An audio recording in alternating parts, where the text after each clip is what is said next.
الحمد لله نحمده ونستعينه ونستغفره ونعوذ بالله من شرور أنفسنا ومن سيئات أعمالنا من يهده الله فلا مضل له ومن يضلله فلا هادي له وأشهد أن لا إله إلا الله وحده لا شريك له وأشهد أن محمدا عبده ورسوله أعوذ بالله من الشيطان الرجيم بسم الله الرحمن الرحيم قال رب اشرح لي صدري ويسر لي أمري واحلل عقدة من لساني يفقهوا قولي اللهم صل على محمد وعلى آل محمد كما صليت على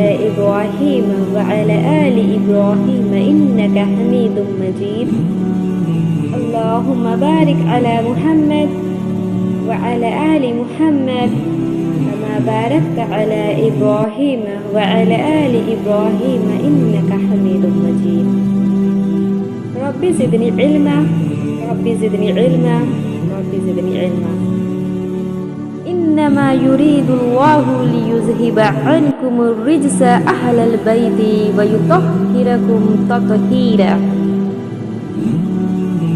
معزز حاضرین السلام علیکم ورحمۃ اللہ وبرکاتہ۔ آج کے میرے درس کا عنوان ہے اہل بیت کون لوگ ہیں، اہل بیت کسے کہتے ہیں؟ تو آئیے جانتے ہیں، شروع کرتے ہیں۔ امام الانبیاء خاتم النبیین سید ولد آدم جناب محمد رسول اللہ صلی اللہ علیہ وسلم نے جس طرح صحابہ اکرام کے متعلق وصیت اور تلقین فرمائی کہ میرے صحابہ رضی اللہ عنہم کو برا نہ کہنا، میرے صحابہ کو برا نہ کہنا، انہیں طعنہ نہ دینا اور تنقید کا نشانہ نہ بنانا، ان سے محبت و الفت کا اظہار کرنا، میرے صحابہ سے محبت اور الفت کا اظہار کرنا، ان کے متعلق اللہ سے ڈرنا، اور اسی طرح آپ صلی اللہ علیہ وسلم نے اہل بیت کے متعلق نصیحت و تاکید فرمائی۔ آپ صلی اللہ علیہ وسلم نے فرمایا، لوگوں میں تمہارے درمیان دو بھاری چیزیں چھوڑ کر جا رہا ہوں۔ کیا فرمایا آپ صلی اللہ علیہ وسلم نے کہ لوگوں میں تمہارے درمیان دو بھاری چیزیں چھوڑ کر جا رہا ہوں۔ ایک تو اللہ کی کتاب ہے جس میں ہدایت ہے، نور ہے، اور وہ اللہ کی رسی ہے، جس نے اس کی پیروی کی وہ ہدایت پر رہے گا انشاءاللہ، اور جس نے اسے چھوڑ دیا وہ گمراہی میں مبتلا ہو جائے گا۔ لہٰذا اللہ کی کتاب کو پکڑو، اللہ کی کتاب کو پکڑ لو اور اس پر سختی سے عمل کرو، اس پر سختی سے عمل کرو۔ اور اسی طرح دوسری بھاری چیز کیا ہے؟ دوسری بھاری چیز میرے اہل بیت ہے، دوسری بھاری چیز میرے اہل بیت ہے۔ میں اپنے اہل بیت کے متعلق تمہیں اللہ سے ڈراتا ہوں۔ کیا فرمایا آپ صلی اللہ علیہ وسلم نے کہ میں اپنے اہل بیت کے متعلق تم کو اللہ سے ڈراتا ہوں۔ اور اسی طرح 3 بار یہ کلمات دہرائے، مطلب یہ ہے کہ اللہ سے ڈرنا اور میرے اہل بیت کے ساتھ بدسلوکی نہ کرنا، ان کی بے حرمتی نہ کرنا۔ معزز حاضرین، اسی طرح رسول اللہ صلی اللہ علیہ وسلم نے اپنے اس ارشاد گرامی میں کتاب اللہ اور اہل بیت کو احترام و عظمت کے حوالے سے 2 بھاری اور وزنی چیزیں قرار دیا، اور قرآن کریم پر عمل کرنے اور اہل بیت کا احترام کرنے کی خصوصی نصیحت فرمائی ہے، خصوصی نصیحت فرمائی۔ لیکن آج بعض لوگوں نے اہل بیت کے حوالے سے چند انتہائی غلط باتیں مشہور کر رکھی ہے، اور وہ وہ باتیں رسول اللہ صلی اللہ علیہ وسلم کی مذکورہ نصیحت و وصیت کے بالکل خلاف ہے۔ تو آئیے جانتے ہیں وہ کیا غلط باتیں ہیں۔ پہلی غلط بات، وہ اہل بیت میں رسول اللہ صلی اللہ علیہ وسلم کی ازواج مطہرات رضی اللہ عنہن کو تسلیم نہیں کرتے، اور یہ بات اللہ اور اس کے رسول صلی اللہ علیہ وسلم کی کھلی بغاوت اور مخالفت اور نافرمانی ہے۔ اسی طرح دوسری غلط بات کیا ہے، آئیے جانتے ہیں۔ وہ اہل بیت میں رسول اللہ صلی اللہ علیہ وسلم کی بعض بیٹیوں کو تسلیم نہیں کرتے، اور یہ بات بھی اللہ اور اس کے رسول صلی اللہ علیہ وسلم کی کھلی بغاوت، مخالفت اور نافرمانی ہے۔ آئیے اسی طرح تیسری غلط بات بھی جان لیتے ہیں۔ تیسری غلط بات، وہ بعض اہل بیت کو اللہ اور اس کے رسول صلی اللہ علیہ وسلم سے بھی بڑھا چڑھا کر بیان کرتے اور انہیں حاجت روا، مشکل کشا، مختار کل مانتے ہیں، جبکہ یہ عقیدہ شرکیہ عقیدہ ہے اور قرآن و سنت میں بیان کردہ اسلامی عقائد کے بالکل منافی اور خلاف ہے۔ اور اسی طرح چوتھی غلط بات کیا ہے، اس کو بھی سن لیجئے، آپ لوگوں کے سامنے ہے۔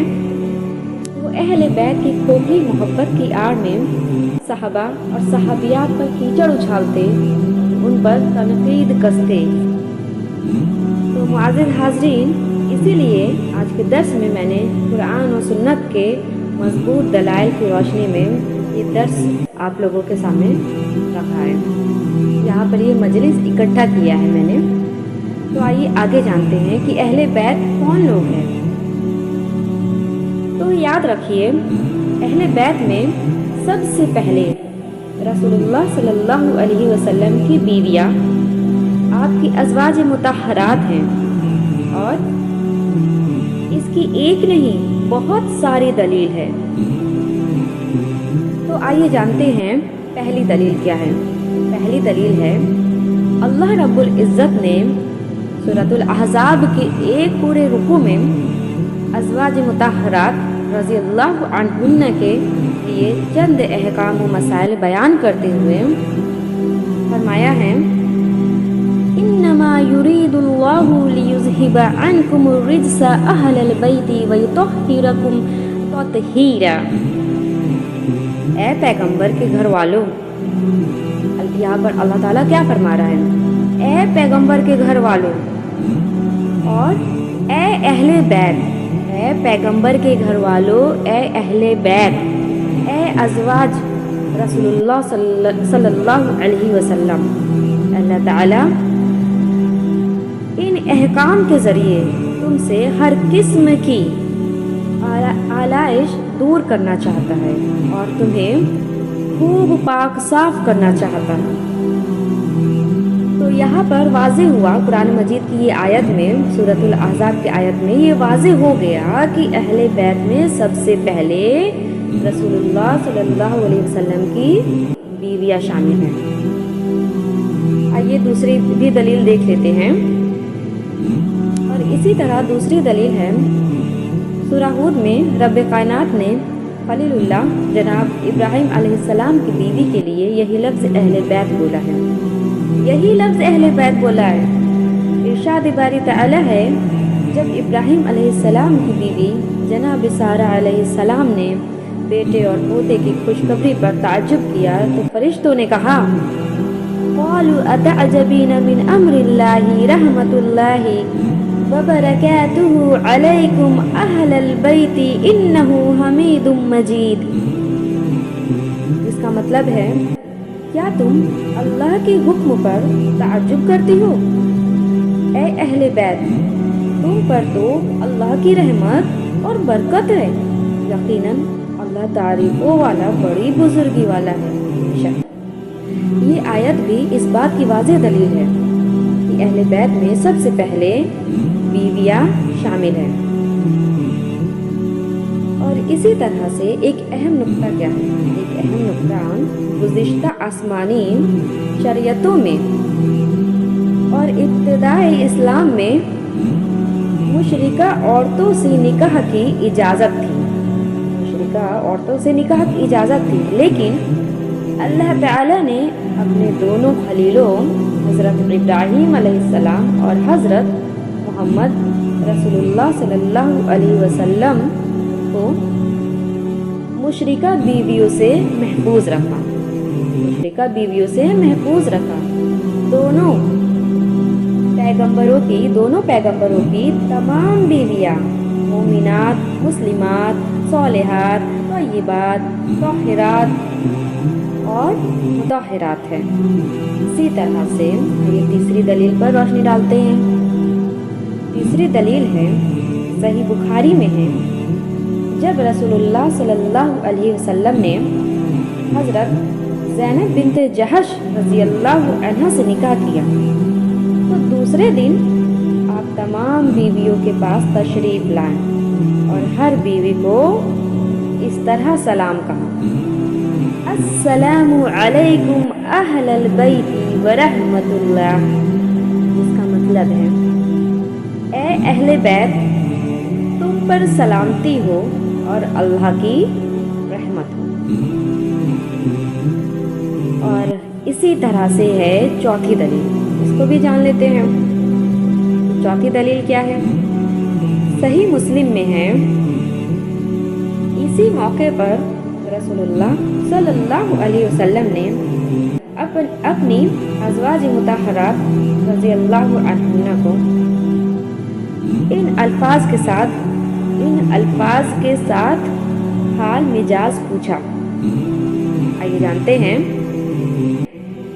کیف انتم یا اہل البیت، کیسے پوچھے؟ کیف انتم یا اہل البیت، اے اہل بیت تمہارے مزاج کیسے ہیں، کیا حال چال ہے؟ اس سے بڑھ کر تو ہمارے لیے کوئی دلیل ہو ہی نہیں سکتی، تو اتنی ساری دلیلیں آپ لوگوں کے سامنے رکھ دی۔ آئیے اسی طرح پانچویں دلیل بھی دیکھ لیتے ہیں۔ صحیح بخاری میں ہے، جب ام المومنین حضرت عائشہ رضی اللہ عنہا پر تہمت لگائی گئی، اس وقت آپ نے خطاب عام کرتے ہوئے فرمایا: لوگوں، تم میں سے کون اس شخص کے مقابلے میں میرا ساتھ دے گا؟ تم میں سے کون لوگ اس شخص کے مقابلے میں میرا ساتھ دے گا جس شخص نے میرے اہل بیت کے سلسلے میں مجھے اذیت دی ہے، مجھے تکلیف دی ہے؟ تو یہ بھی ہمارے لیے دلیل موجود ہے۔ آئیے اسی طرح سے چھٹی دلیل بھی دیکھ لیتے ہیں۔ اہل بیت کا معنی گھر والے ہیں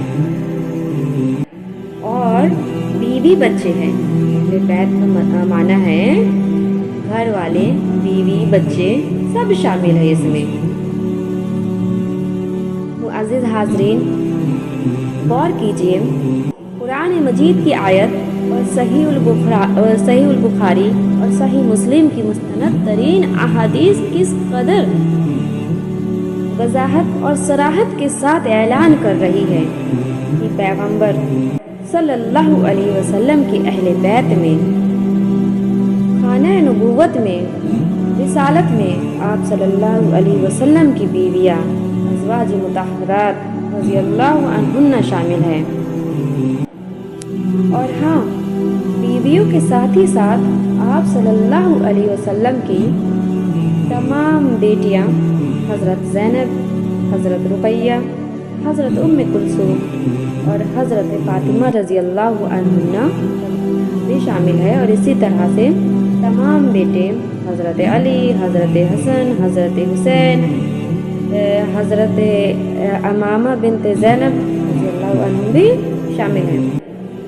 جس طرح صحیح مسلم کی ایک حدیث میں ہے کہ رسول اللہ صلی اللہ علیہ وسلم نے حضرت فاطمہ رضی اللہ عنہ اور حضرت علی اور حضرت حسن اور حضرت حسین رضی اللہ عنہ کو ایک چادر میں چھپایا اور پھر یہ آیت تلاوت فرمائی۔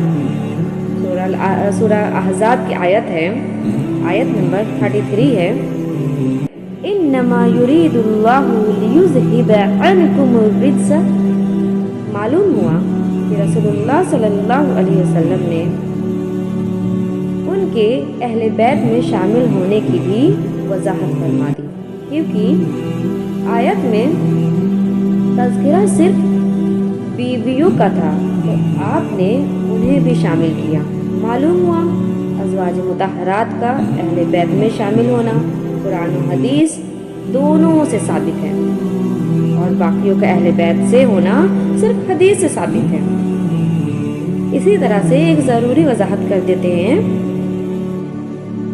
اہل بیت سے ملتا جلتا لفظ آل رسول اللہ صلی اللہ علیہ وسلم ہے، لیکن لفظ آل اہل بیت سے وسیع اور کھلا مفہوم رکھتا ہے، وسیع اور کھلا مفہوم رکھتا ہے۔ اس لفظ میں ازواج مطہرات رضی اللہ عنہن اور بیٹے اور بیٹیوں کے ساتھ پیروکار بھی شامل ہیں۔ قرآن کریم میں لفظ آل پیروکاروں کے معنی میں مذکور ہے۔ احادیث مبارکہ میں بھی آل کا لفظ ازواج مطہرات، اولاد رسول اور دیگر لوگوں کے لیے بولا گیا ہے۔ بہرحال لفظ اہل بیت ہو یا لفظ آل رسول اللہ صلی اللہ علیہ وسلم ہو، ان دونوں لفظوں میں رسول اللہ صلی اللہ علیہ وسلم کی بیویاں شامل ہیں۔ اسی لیے اہل بیت کی محبت کا دعویٰ کرنا اور رسول اللہ صلی اللہ علیہ وسلم کی ازواج مطہرات ام المومنین کو اہل بیت سے خارج سمجھنا، بلکہ ازواج مطہرات رضی اللہ عنہن کے خلاف زبان درازی کرنا اور ان کی شان میں گستاخی کرنا اللہ اور اس کے رسول کی کھلی مخالفت ہے۔ یاد رکھیں ازواج مطہرات کی زبان درازی، بے حرمتی اور گستاخی سے باز آ جائے۔ جو لوگ ان کو برا بھلا کہتے ہیں تو باز آ جائے، وہ اپنی زبان پر کنٹرول کر لیں۔ اور جو اہل بیت کو برا کہتے ہیں، اہل بیت کا پہلے معنی اور مطلب جانیں۔ جس نے اہل بیت کو برا کہا اس نے ہمارے نبی کریم صلی اللہ علیہ وسلم کو بھی برا کہا، ان کی شان میں گستاخی کی، بے حرمتی کی۔ اور اسی طرح وہ لوگ جو بعض اہل بیت حضرت علی، حضرت فاطمہ، حضرت حسن اور حضرت حسین رضی اللہ عنہم کے متعلق غلو کرتے ہیں اور انہیں اللہ تعالیٰ کے اختیارات میں شریک قرار دیتے ہیں اور انہیں حاجت روا، مشکل کشا، بگڑی بنانے والے سمجھتے ہوئے انہیں مدد کے لیے پکارتے ہیں، وہی لوگ دوسری طرف انہیں شخصیات کو مظلوم، بے بس اور عاجزی ثابت کرتے ہیں۔ تبھی کہتے ہیں معاذ باللہ حضرت ابو بکر رضی اللہ عنہ، بزرگ صحابی نے حضرت علی رضی اللہ عنہ سے خلافت چھین لی۔ ایک طرف حضرت علی رضی اللہ عنہ مشکل کشا اور دوسری طرف حضرت ابو بکر رضی اللہ عنہ نے ان سے خلافت چھین لی۔ یہ کیسے پاسبل ہے؟ یہ کیسے؟ تو کبھی کہتے ہیں معاذ باللہ حضرت ابو بکر رضی اللہ عنہ نے حضرت فاطمہ رضی اللہ عنہ سے ان کا حق وراثت چھین لیا۔ غور کیجئے، ایک طرف حضرت فاطمہ رضی اللہ عنہ مشکل کشا، حاجت روا، اور دوسری طرف حضرت ابو بکر رضی اللہ عنہ نے ان سے حق وراثت چھین لیا، نصب کر لیا۔ تو یہ کیسی بیان بازی ہے؟ کیسی بیان بازی ہے؟ سچ کہتے ہیں کہ جھوٹ کے پاؤں نہیں ہوتے، بالکل سچ کہتے ہیں کہ جھوٹ کے پاؤں بالکل نہیں ہوتے۔ اسی طرح کبھی کہتے ہیں حضرت حسین رضی اللہ عنہ اور ان کے ساتھیوں نے، حضرت حسین رضی اللہ عنہ اور ان کے ساتھیوں نے پانی کے ایک ایک قطرے کو ترستے ہوئے، پانی کے ایک ایک قطرے کو ترستے ہوئے تڑپ تڑپ کر جانے دے دی، مطلب جانے چلی گئی۔ اور دوسری طرف حضرت حسین رضی اللہ عنہ مشکل کشا، حاجت روا، یہ اپنی عقائد کی نفی کرتے ہیں۔ ظاہر ہے جب غلو سے کام لیا جائے گا عقیدہ بھی بگڑے گا اور غلو کرنے والوں کی حقیقت بھی بھول جائے گی۔ بتائیے یہ کیسا عقل کا پھیر ہے۔ ایک طرف کہتے ہیں لوگ کہ حضرت کتنی من گڑت باتیں لوگ بیان بازی کرتے ہیں کہ حضرت حسین رضی اللہ عنہ ایک ایک قطرے پانی کو ترسے اور تڑپتے رہ گئے، اسی طرح ان کی جان چلی گئی۔ اس طرح کے لوگ بات بناتے ہیں ہمارے معاشرے میں۔ اور دوسری طرف حضرت حسین رضی اللہ عنہ کو حاجت روا مشکل کشا آپ بنا رہے ہیں، اللہ کے برابر اللہ کے شریک قرار کر رہے ہیں۔ کہاں کا عقل کا پھیر ہے؟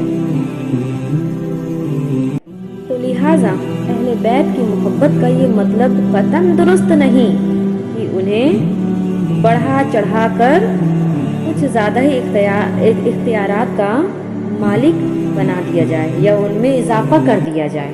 اہل بیت کا یہ معنی نہیں ہے، جو کہ ہمارے معاشرے میں بہت سارے لوگوں نے یہ چیزیں عام کر رکھی ہیں۔ یہ باتیں من گڑت باتیں بیان بازی کرتے ہیں بڑھا چڑھا کر۔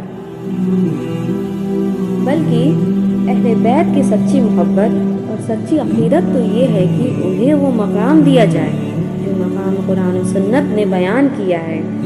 اللہ اصلاح اور عمل کی توفیق عطا فرمائے اور ہمیں اہل بیت کی محبت کے کھوکھلے دعووں سے بچائے، حقیقی سچی محبت کی توفیق بخشے اور ہر قسم کے گناہوں سے محفوظ رکھے۔